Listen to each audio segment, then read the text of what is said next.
क्या है? तो बागेश्वर धाम से तो बड़े बड़े हमारे विद्वान पढ़े हैं और इन्होंने चैनल मीडिया के माध्यम से और इन्होंने उसको हाईलाइट कर दिया और हमारे इतने बड़े बड़े विद्वान पढ़े हैं, उन विद्वानों को उन्होंने रोक दिया, उनको आज तक नहीं दिखाया। अगर इतना बड़ा विद्वान था, इतना बड़ा हाईलाइट था, तो वो सिर्फ उसको अपने भाई को बता देता, भाई तेरे गोली लग जाएगी, तू वहां पे जाके पंगा क्या ले रहा है, तो उसे बता सकता था ना, इतना ही बड़ा ज्ञानी था। तो जी बनते जी। और सिगरेट भी पीते हैं और कई मौका लग जाए तो दारू भी पीते हैं और कई मौका लग जाए, कहीं अगर मिल गई कोई उपासका तो उससे भी कांटा टांगा भिड़ गया तो वो भी काम कर लिया। तो बताओ उनका कैसे उद्धार होगा? होगा क्या?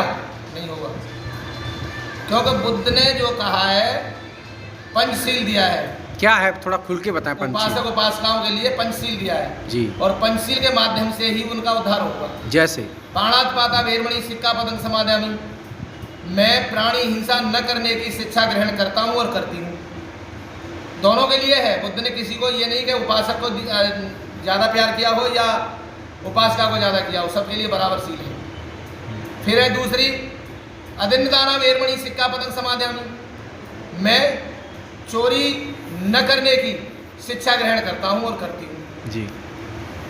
तीसरी है कामेश मिथ्याचारा वेरमणि सिक्कापदं समादयामि, मैं काम वासना से व्रत रहने की शिक्षा ग्रहण करता हूँ और करती हूँ।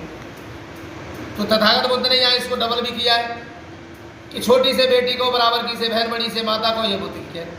हाँ फिर से एक बार, छोटी से बेटी को, बराबर की से बहन, बड़ी से माता को, ये बुद्ध की कह। अरे वाह। और छोटे से बेटा को, बराबर के से भाई, और बड़े से पिता को पिता समान मानो उसको, तो कभी भी व्यभिचार का रास्ता खत्म हो जाएगा। क्या बात है। अगर अपनी उम्र से छोटी है तो उसे बेटी की नीयत से देख लो। क्या बात है। न तो उसके वो व्यभिचार की नीयत से देखेगी, न हम व्यभिचार की नीयत से देखेंगे। बराबर की है तो बहन की नीयत से देख लो, और अगर अब उससे भी बड़ी है तो माता की नीयत से देख लो, तो व्यभिचार का रास्ता रुक जाएगा। उसके बाद चौथा है मूसावादा वेरमणि सिक्कापदं समादयामि, मैं झूठ न बोलने की शिक्षा ग्रहण करता हूँ और करती हूँ। मैं किसी भी अकारण झूठ नहीं बोलूँगा और न बोलूँगी। अब जहाँ दो भाई हैं घर गृहस्थियों में, और एक भाई थोड़ा शरीर में थोड़ा मजबूत है और दूसरा भाई थोड़ा कमज़ोर है, उसने उठा के किसी गलती पे एक थप्पड़ मार दिया। उसकी जीवन संगिनी ने सोचा भाई इसने तो मेरे पति को मार दिया, अब इसको फंसाऊं कैसे?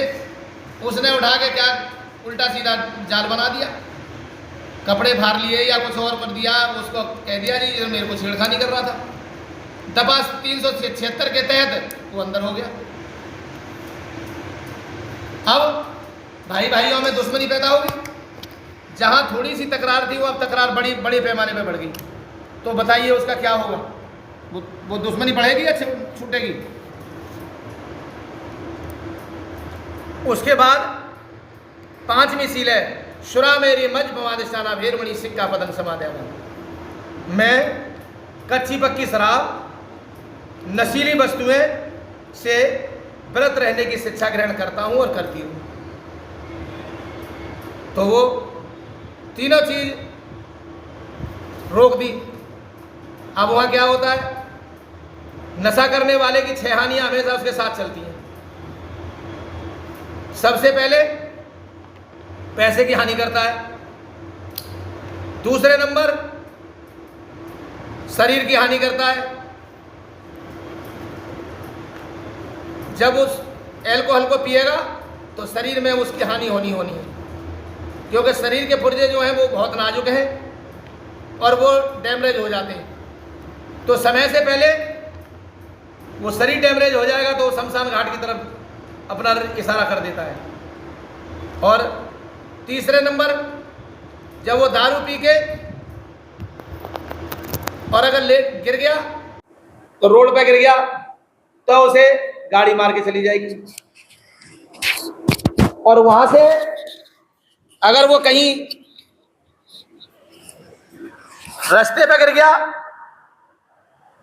तो कोई दुश्मन जा रहा हो और दुश्मन जाते हुए उसने उठाया ईंट पत्थर उसके मार दिया माथे में, या कोई धारदार हथियार मार दिया, उसको मार के चला गया। अगर वो भी काम नहीं हुआ मान लो, तो उठ के चल गया घर की तरफ और वहां जाके फिर गिर गया घर के नजदीक जाके, तो वहां कोई कुत्ता वगैरह हुआ, नशेड़ी की जीभ चिपक जाती है, उसे प्यास लगती है। अब वहां कुत्ता आ गया तो उसने सोचा भाई मेरा उपासक, भाई कुत्ते का भी तो वो जीव है जो रोटी खिलाता है, तो वो सोचेगा मेरा मालिक इस समय खतरे में है, तो उसने टांग उठाई, उसके मुंह पे मूत दिया। उसने उसे उस समय पे उसने पानी का काम किया और वो उसके होश में आ गया और घर तक पहुंच गया। तो कुत्ता आदमी के जीवन में गलत काम कभी नहीं करता, वो हमेशा मालिक का वफादार है और उसे मारना नहीं चाहिए, उसे खाना खिलाना चाहिए, 2 रोटी उसको दे के और उसे दफा कर दो। लेकिन घरों पे चला जाता है तो उसे मार के भगा देते हैं। लेकिन कुत्ता कभी भी हमारा दुश्मन नहीं है, हितैषी है। तो और घर में जाके दारू पीने वाला अगर वहां से भी चला गया तो घर में जाके कलह पैदा कर देगा। जीवन संगनी ने कहा जो कह जी कुछ सब्जी लेके आए हो, कुछ फल वगैरह लेके आए हो, तो वो क्या कहेगा, मुझसे बात करने की जरूरत नहीं, मुझे नशा हो रहा है। अगर पत्नी ने कहा जी तुम्हें तो नशा हो रहा है लेकिन बच्चों को क्या खिलाऊं, तो उठा के 2-4 थप्पड़ उसमें रख दिए तो बच्चे चुपचाप सो गए कि जब मम्मी की पिटाई हो रही है तो हमारा भी नंबर लगने वाला है, इसलिए हम भी चुप हो जाए। तो बच्चे चुप सो जाते हैं, बच्चे सो जाते, उसके बाद फिर क्या होगा, फिर वो जब बच्चों को अपनी जीवन संगनी से वायदा करके आता है, जिस दिन शादी करके लाता है तो उस दिन वायदा करता है कि मैं अच्छे आभूषण पहनाऊंगा, अच्छे कपड़े तुझे, अच्छे बच्चों को स्कूल में पढ़ाऊंगा, अच्छे गाड़ी घोड़ा में घुमाऊंगा, अच्छा मकान बनाऊंगा। लेकिन नशेड़ी आदमी कभी भी ये पूर्तियां नहीं कर पाता। और वो जब बच्चे शादी लायक हो जाते उसके बाद उनकी शादी होने का नंबर आता है तो लोग कहते हैं, समाज के लोग वहां से कहते हुए निकल जाएंगे भाई नशेड़ियों की भी बच्चों की शादी होने लगी। जी सोल्यूशन क्या है वर्तमान में जो बहुजन समाज है 85% देश में, तो बुद्धिज्म को अपनी जिंदगी में किस तरीके से लाए वो फिर से सम्राट अशोक बन जाए? बुद्धिज्म को तो अपने आचरण के माध्यम से लाएगा। अगर आचरण उसके साफ है, सही है, तो वो बुद्धिज्म की तरफ आकर्षित रहेगा। अगर उसके आचार विचार गलत हैं तो व्यभिचार की तरफ जाएगा, व्यभिचार की तरफ जाएगा तो उसका मार्ग बेकार हो जाएगा। तो प्रचार प्रसार भी बनते जी उस तरीके का नहीं हो पा रहा है, प्रचार प्रसार भी उस तरीके का नहीं हो पा रहा है, ये तो मानते हैं आप? प्रचार प्रसार तो बहुत हो रहा है लेकिन ये सरकारें दिखाना नहीं चाहती, क्योंकि मीडिया उनका है, इस समय पेपर उनका है, तो दिखाएगा कौन? हमारी भीड़ होती है लाखों में, दिखाते हैं हजारों में। क्यों? कि अगर हमारी भीड़ को बरकरार दिखाएंगे तो उनकी दुकानों पर जो परेशानी आएगी, अंधविश्वास पाखंडवाद बढ़ने लगेगा। भाई हमारी भीड़ दिखाएंगे तो उनका घटेगा, अंधविश्वास घटेगा। हमारी भीड़ों को रोक देते। लेकिन जो टीवी बड़े बड़े चैनल है, आस्था चैनल है, उस पर दिन भर किसी न किसी का मतलब चलता रहता है, उस पर आप लोगों का प्रोग्राम क्यों नहीं आता? आप लोगों के दिखाते नहीं है ना, मीडिया उनका खरीदा हुआ मीडिया है, उन्होंने पेपर मीडिया उन्होंने खरीद लिया, और तुम्हारा कैमरा मीडिया उन्होंने खरीद लिया, बहुजन मीडिया उन्होंने खरीद लिया, सारे तो चैनल खरीदे हुए उनके, छोड़ा कौन है? अगर उनके खिलाफ कोई आवाज उठाता है चैनल वाला तो उसका चैनल बंद करा देते, अन्यथा उसके चैनल को फुकवा देते या उसमें आग लगवा देते, कहीं ना कहीं उसको क्षति पहुंचाने का काम करते हैं, या उनको धमकी दे दी जाती है तुझे मरवा देंगे या तेरा ये करा देंगे। हम कहीं प्रोग्राम करने गए, धमदेशना की हमने घर पे जाके, और धमदेशना में उस समय तो वो बैठ गया बड़ी आराम से, और उसके बाद उसने संगत पकड़ ली दूसरे लोगों की, और वहां जाके दारू पीने लग जाए या किसी के साथ व्यभिचार करने लग जाए, तो हम क्या करेंगे? उसको साथ हम थोड़ी घूमेंगे। उसका तो खुद के स्वयं के आचरण साफ होंगे तो ही वो कामयाब होगा, अन्यथा वो कामयाब नहीं होगा। अपने आचरण साफ होने चाहिए, चाहे वो लड़की हो चाहे वो लड़का हो। अच्छा, लास्ट सवाल मेरा भंडे जी, इस समय जो तमाम धर्म हैं वो शासन सत्ता तक है और उन्हीं के द्वारा जो है सिंबल स्थापित किया गया नई संसद। बुद्धिज्म जो है वो वर्तमान सरकार या तमाम सरकारों तक उस लेवल तक क्यों नहीं पहुंचा है? उस लेवल तक मैंने आपको बताया ना कि मीडिया के माध्यम से ही आदमी हाईलाइट होता है, मीडिया के माध्यम से ही लाइट डाउन होता है, मीडिया ने चाहे तो उसको कुछ भी नहीं हो सकता, चाहे वो कितना ही सन्यासी बड़ा हो, चाहे कितना ही धर्म प्रचारक हो, चाहे वो कितना ही धर्म को आगे बढ़ाने वाला हो, चाहे कितना ही पढ़ाने वाला हो, चाहे वो कितना ही विद्वान हो, उसे मीडिया चाहेगा तो बिल्कुल बिल्कुल नील आदमी को और हाईलाइट कर देगा उसे। और मीडिया नहीं चाहेगा तो कितना ही बड़ा विद्वान हो, वो उसके प्रोग्राम को आगे ही नहीं दिखाएगा तो वो क्या होगा? कुछ भी नहीं होगा। कहां तक पहुंचेगा? वहां मतलब ही नहीं पहुंच जाए। तो शासन सत्ता आज हमारा कितना बड़ा प्रोग्राम हुआ है और 14 अप्रैल से और अब तक प्रोग्रामों की झड़ी लगी पड़ी है, रोज डेली मनाए जा रहे हैं, लेकिन ये कितने दिखाते? कुछ भी नहीं, नथिंग, भीड़ ही नहीं दिखाते। दिखाएंगे तो 0% दिखाएंगे बस, उससे क्या फर्क पड़ने वाला है? कुछ भी नहीं।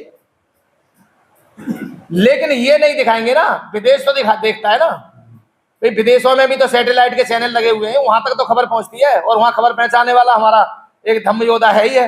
राजरत्न अम्बेडकर जी कर रहे हैं अपना काम, वो अपने विदेशों में लगे हुए हैं, रिट लगा रहे हैं, दुनिया भर का काम कर रहे हैं। और भी हमारे धम्म उपासक हैं जो वहां विदेशों में जाके काम कर रहे हैं, तो आवाज तो पहुंच रही है ना।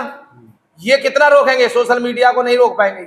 लेकिन आप लोगों के आसपास तो तमाम बुद्धिस्ट कंट्री है सर, फिर तो डरने वाली तो बात ही नहीं है, सारी हक आपके होने चाहिए। नहीं, डरने की तो कोई बात ही नहीं है, लेकिन हम तो कह सकते हैं ना, अपनी बात को रख सकते हैं।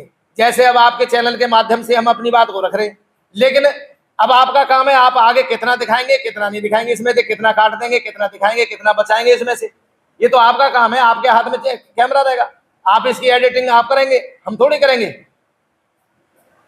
जो काम की बातें होती है, कई बार चैनल वाले डरते कि भाई अगर हमने पूरी की पूरी दिखा दी, भंते जी ने पता नहीं क्या क्या बोल दिया, और हम सारी की सारी दिखा देंगे तो हमारे लिए भी मुसीबत और भंते जी के लिए भी मुसीबत।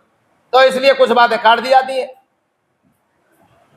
जब काट दी जाती है तो वो मीठी मीठी बातें रख ली जाती हैं, मीठी बातों से कुछ फर्क पड़ने वाला नहीं है। मीठी कड़वी जैसी आपकी बातें सब दिखाएंगे इस चैनल पे। बस तो हमारा तो ये है कि हम तो ये चाहते हैं कि मानवता के आधार पर सबके साथ एक जैसा व्यवहार किया जाए और एक जैसा काम किया जाए। बुद्ध की वाणी सत्य है, जीवन मरण सत्य है। अब लोग कहते हैं कि नहीं। अच्छा, लास्ट सवाल है बंते जी, जो मेरे अंदर जो जिज्ञासा है वो मैं कह रहा हूँ, लास्ट सवाल है, लोगों के घर घर तक बुद्धिज्म को कैसे पहुंचाएं? क्या प्रचार प्रसार किया जाए? लोगों के घर घर जाके बुद्धिज्म हो जाए, लोगों के घर घर जाके धम्म देशना कराई जाए, और धम्म देशना के माध्यम से लोगों को मोटिवेट किया जाए, उन्हें समझाया जाए।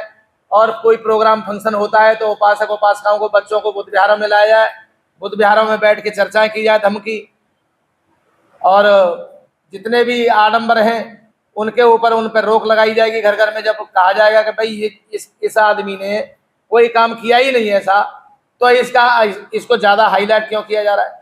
मान लो किसी ने कोई काम किया नहीं, अब एक किलो के आदमी के, 1 किलो के जानवर के ऊपर और 90 किलो वजन रख दिया जाए तो क्या वो मरेगा या जिंदा रहेगा?